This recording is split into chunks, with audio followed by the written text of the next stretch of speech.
Welcome to My Creative Corner 3, a podcast about quilting, creativity, and life in a northern town. Feel free to leave comments on the show notes at mycreativecorner3.wordpress.com, and let's keep the conversation going online. My name is Vicki, and welcome to the podcast. Happy May 1st.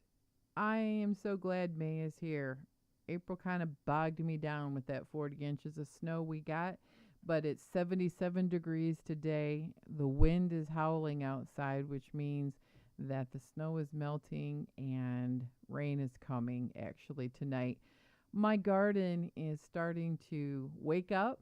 The thing about Michigan is, especially where I live in northern Michigan, not quite to the Upper Peninsula, the garden, when the snow is off and there's a little bit of sun on it, it quickly comes to life. So I have poppies coming up, my irises, the couple spring bulbs that I have, which are hyacinths, and a couple tulips. They're really going to town. Believe it or not, yucca, certain type of yucca plant grows here, and that stays green all winter. Even though it's buried in snow, it's perked right up, looking good. Overall, I have been obsessed this year with plants and gardening. I've been watching a lot of shows about gardening. BBC shows are my favorite. I've watched the show, I think I've talked about it before. It's called Love Your Garden, and Small Spaces, Big Idea, and Gardening Rescue, I think it's called, with Charlie Dimmick. She's one of my favorites. So anyway, those shows, I will try to remember to link them in the show notes, because I just decided this year I needed some plants. And plants are something that is encouraged in another thing that I've been obsessed about reading about, which is Feng Shui. I was watching one of my favorite design shows is back, Trading Spaces. And Vern Yip had a room. He's one of my favorite designers. And I just love that clean line. And he was talking about Feng Shui. So I did a lot of research on kind of Feng Shui light and discovered that plants in the house is also encouraged. And I know that plants help clean the air. So I've been doing an experiment in trying to grow philodendron and spider plants, which also go with my 1970s vibe, because I've been practicing macrame. This house is 100 years old, but believe me, in the 70s, people put plant hooks in every window of this house, so I can make some macrame plant hangers when that spider plant's ready to roll, and I'll be rocking that bohemian vibe. Oh my gosh, my husband is going to laugh when he hears that. Because everything in my house is kind of a hodgepodge. I'll talk a little bit about design in my house here. Is that it was built in probably 1900, 1910, maybe as late as 1915. It's one of the first houses that was built in my little town. And it didn't have bathroom or indoor plumbing. It had a pump for the water. There was a cow barn behind it. And I'm not sure if they raised cattle for milk or dairy, or if it was just a family farm. I think it was just a family farm. And the outhouse was smack dab in the middle of my backyard. And then when the city expanded and this was incorporated in part of the city, they determined that city water and sewer lines were going to come through, and they made the people much later put a bathroom on it. So all the plumbing is in the back of the house. And so it's got an odd shape to this house. But believe it or not, when I line up some of the Feng Shui maps to a house about facing south, facing north, and learning about the zones, my house is actually kind of incorporated all the Feng Shui already. However, my house is full of old stuff from relatives and a hodgepodge here and there of things I've inherited or bought at auctions and bought secondhand. I have a curved china cabinet in my grandmother's treadle sewing machine in my dining room. I have all different kinds of woods. Nothing really matches, but it's an old house. It has a lot of pine and old wood trim. Nothing fancy. This was a very, very um, functional home that was built on a budget. And so I decided that the Victoriana stuff is I'm old and I'm ready to move on. So I'm really trying to get more of the bohemian style that I see on Pinterest, as well as some of the more clean lines. And even though the curved china cabinet is feng shui because it's curved, doesn't have sharp edges, I'm just kind of wanting less is more kind of a thing. The older I get, the more I'm interested in trying to be a minimalist. And one of the things that Gretchen Rubin is always preaching is about clutter as well as feng shui is, clutter. So in a small house, everything has to have its place and a place for everything. So quilting, I have been busy. Believe it or not, even though April bogged me down, I've been busy. I've been doing a lot of customer quilts. I've been doing all swirls though. Everybody just wants a overall edge to edge, and it's one of my least expensive patterns. And I like to do the swirl. It has a lot of movement. I will enter into the swirl on the long arm, and you can do this on your sewing machine at home too. And I make a curve to the inside, and you don't close the circle, but about 3/4 of the way around, I stop. I change direction, and I make like an apostrophe lump or bump on the end, and then I start to echo around the swirl. Sometimes I'll echo a long ways around before I stop. I change direction, and I will start and make another swirl.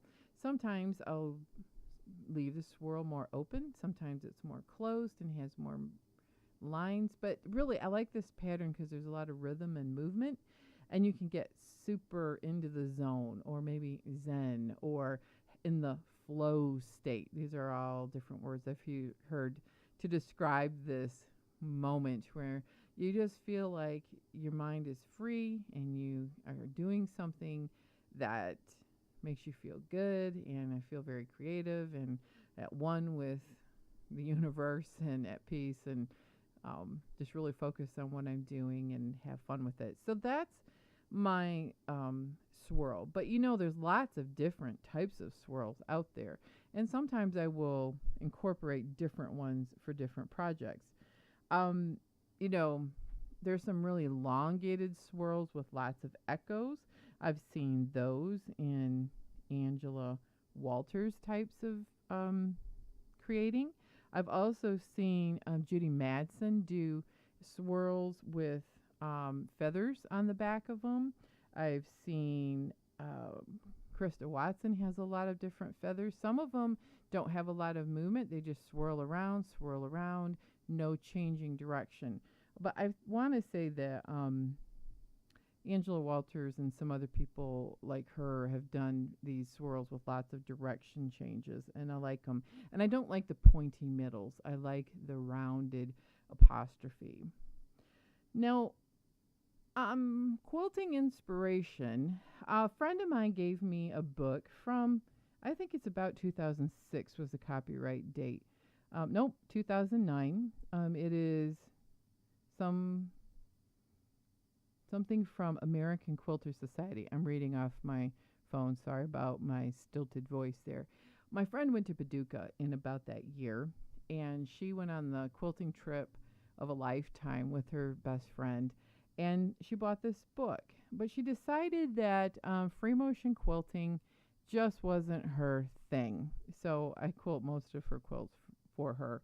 And she gave me this book. It's called Machine Freehand Patterns by Nan Moore.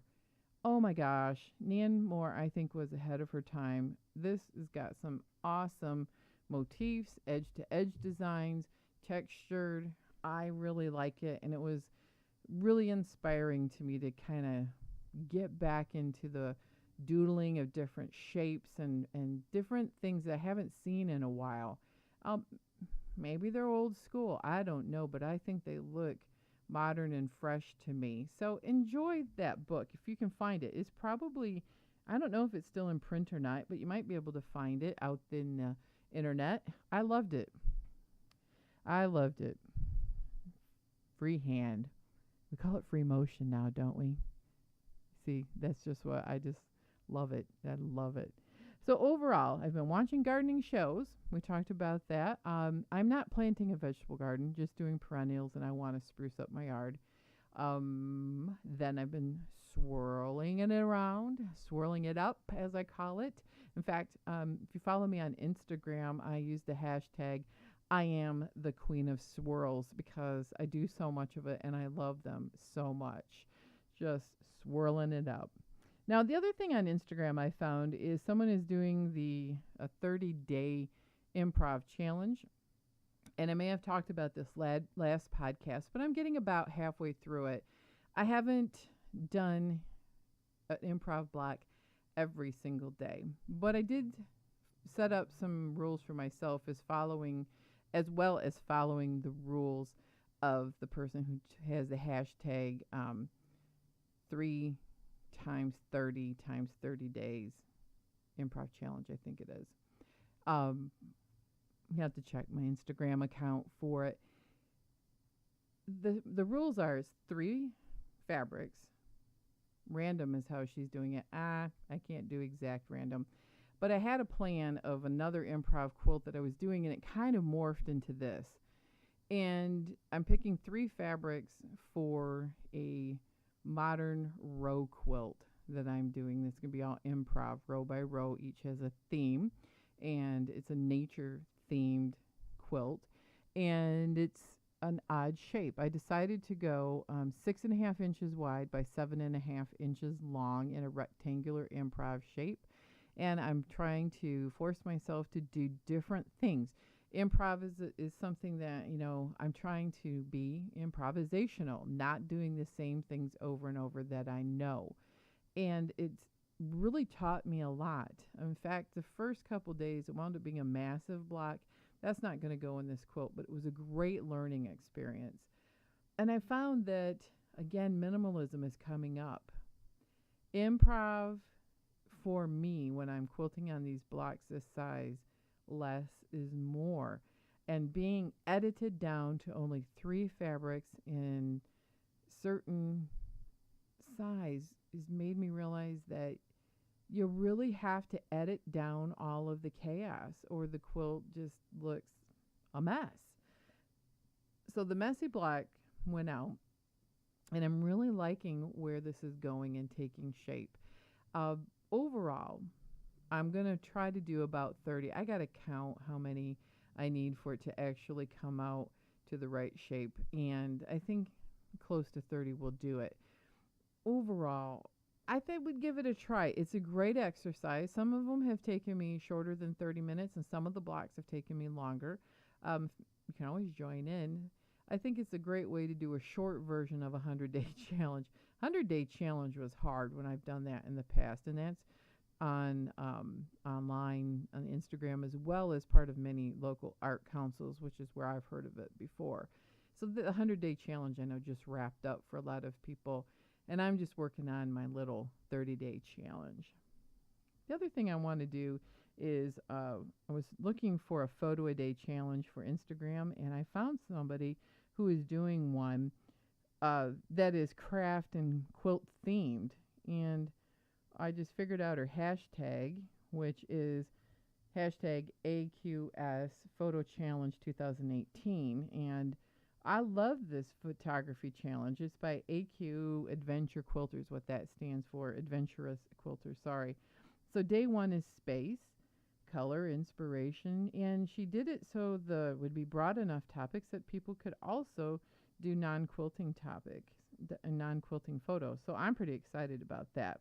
That'll be a great thing for me to do in May. I've been doing photo a day challenges for as long as I've been on Instagram, and I got to a point where I wanted to have a more uniform feed, and I thought this would be a great challenge to do because it's something I can make quilt related and still be inspired with a daily prompt. I still am doing a daily prompt challenge on my Facebook page. We've taken the last couple weeks and doing sharing our 15 minutes a day that we're devoting to creativity. And I have to come up with May's prompts. I haven't done that yet. I today was just share what you're doing, but I'm not sure if how I want to do it for May. As the summer comes, sometimes I think we get more busy and people are gardening and people are traveling. I may do more of a month long theme for May, June, July, and August. The other part is I'm a lot busier this year. I have one of my kids is getting married, and so there's some busyness involved with that, and I just want to be able to make it easy for people to find something that makes them be encouraged to create, because creativity to me is a muscle that must be used, and when I use it every day I do better a lot better in not finding myself backed into creative corners or being stuck. I can find ways problem solving and creative sparks happen a lot more when I am being creative. So let me tell you a little bit about my health, because I've alluded to it, and I thought it would be fun to talk about the progress that I've made.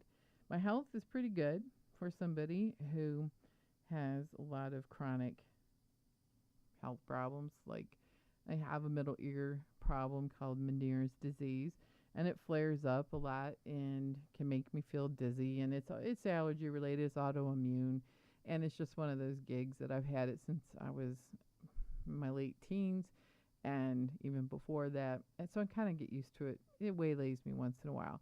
Chronic allergies is usually part of it. I don't have a thyroid, so I have had to deal with, I have to see a doctor quarterly to have my med reviews. And then diabetes kind of came along, which happens as we get older, and I carry extra weight, and I don't have a thyroid. So cholesterol, I've always had high cholesterol. Guess what? I had all my labs done, and because I've been following the program that the doctor wants me to follow, the labs were good. It's the first time in a long, long time where I went to the doctor and they looked at my labs and said, "I'm very satisfied with your numbers." Woohoo! I was celebrating up a storm. But, the other part of it is, he also says, "I'd like you to lose 20 pounds by the time I see you next."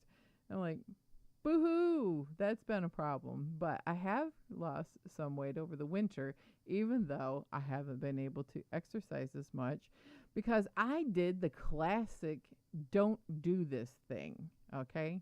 I know better than this. I know better than this. And I'm going to say I know better than this. But in January, I got caught up at the gym, which I've been going regularly, a couple times a week. Sometimes I'll go 3 times a week. I got caught up with a lot of my coworkers joined up, and I had the thought of this wedding coming, and we have to buy an outfit. And I really, really pushed it because I was feeling like I needed to step it up, and I needed to get my labs better, and I needed to look better for pictures. How vain of me. Oh, goodness, how stupid. And I hurt myself terribly. My hip on the left side is pretty bad. I finally succumbed to getting an x-ray and found out that, yeah, I have a lot of problems in that hip. It's a lot of arthritis, and I'll find out more when I see yet again another doctor. But what happened is, after all of that, I kept pushing it because, in our society with some of the television shows we have, I'm not going to name the show, but they just keep pushing people through injury and keep working. And I watch a lot of strength training, strong men, strong women on YouTube, and they keep pushing themselves through injury. And I thought, just because I'm in my 50s and a little overweight, I just got to keep pushing through. Well, I pushed through to the point where I couldn't even walk. I decided then I couldn't do cardio anymore, which is what was recommended to me by my physician. And I said, well, since I can't walk, then I'm going to do weight training again because I like weight training with machines because with my balance, I'm afraid to do free weights without, falling and having somebody there all the time. So, well, February, I went on the weight machine. Only put 20 pounds on it, but I did every machine in the gym. Then I really couldn't walk. And then it got worse and worse. And I thought, well, maybe for the first time, I should actually start taking care of myself and putting myself first and spending money on something that I should have done a long time ago when my hip flared up. It flares up all the time. It's been a problem since I was a kid, is that I went to physical therapy. And I'm halfway through physical therapy right now. And I'm thinking it's the best money I've ever spent. Does my hip hurt? Yeah, but I can walk. I can actually do things that I realized, over weeks, months, I don't know, maybe even off and on for a couple of years. I have found that I have been accommodating for this hip bursitis and joint problems to where I wasn't doing things in the way you should, like putting on shoes, carrying laundry up and down stairs. Eventually, it started waking me up at night, and it's not anymore. So I can also put shoes off and on, socks off and on without my hip screaming. So I want to say is that it's working for me. Do I think I might have to take medication for it or get a shot? Maybe. I don't know. We'll see what the doctor says at the end of May when I go. But I'm pretty excited for the first time. Labs are good. Working in this physical therapy program, and I'm really excited because I was thinking I wasn't going to be able to go back to the gym, which I really like to go, and I think I'm going to be able to go back. However, I cannot do what I was doing. I'm going to have to go back to the 80s. Hey, man, a lot of nostalgia in this bohemian macrame hippie chic episode. I'm going to go back to the 80s with aerobics and Jane Fonda. But really, what I'm doing in physical therapy is all those kinds of calisthenic type of exercises. Jack LaLanne, that's really going back a few decades. And for anyone who is a younger listener, Jack LaLanne is from like my grandparents' era, the exercise guru of that time. And he was a push-up, sit-up, calisthenic kind of guy. I don't know that they call it calisthenics anymore. What is it called? Body weight exercises? Is it called isometric? See, that was called that at one time. Anyway, I'm going to have to do those kinds of exercises for a while and a little bit of walking outside. No more treadmill, but I can use the elliptical trainer. And I can do that for about 15, 20 minutes when I was going to the gym regularly. So good news. This winter has been good in my health department, and I want to keep working on that. And I want to encourage you to keep on keeping on with that. It's just like quilting, really. You just take it one step at a time, and then eventually you'll see a little bit of result. And for some people like me, it's a long time, and it's a lot of work. But you can't give up, and you got to keep going. I approach quilting that same way, a little bit every day, one stitch, one block, one row at a time. And I'm approaching exercise that way.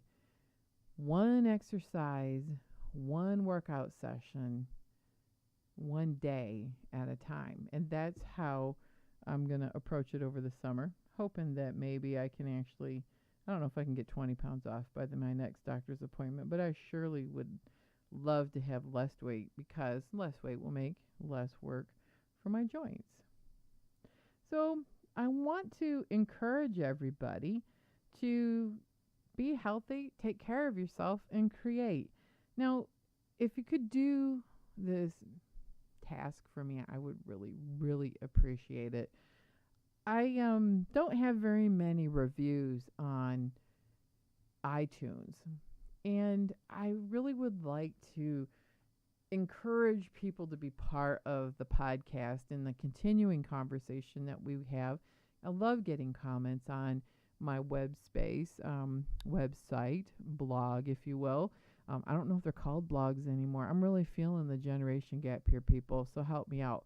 But my blog is on mycreativecorner3.wordpress.com. I'm very active on Instagram and Twitter. Instagram's my favorite. I do have a Facebook page too. But, I really would like the community to be involved and to get more people involved. I think some reviews on iTunes or Stitcher, that's another place, or Podbean. But iTunes has the review spot that I've seen the most. So if you could leave me a review, I would really, really appreciate it. I also have a twice a month newsletter, and you can sign up for that. At the top of my blog, it'll say newsletter. And if you click on my link in my profile on Instagram, you'll see all the different places that I am active. I also have a little YouTube channel where you can see some silly everyday stuff, as well as an occasional sewing tutorial. And I like doing short videos. A lot of them are a minute or 2 minutes or less. I did a video on how I make swirls. So if you want to see the quilts that I did, as well as how I made swirls on the long arm, you can do it with your domestic machine. It's the shape, and you can see where I stop and change direction to do the quote signature, unquote. I'm doing the air quotes here. My signature stitch. Swirls are as personal to everyone as a fingerprint. I mean, you get to where you can look at a quilt and you see certain ways their feathers are made or their swirls, and I'm serious, you'll be able to identify that person's quilting. So please leave me a review, sign up for the newsletter, and overall, whatever you do today, be creative and quilt on, everyone. Have a fabulous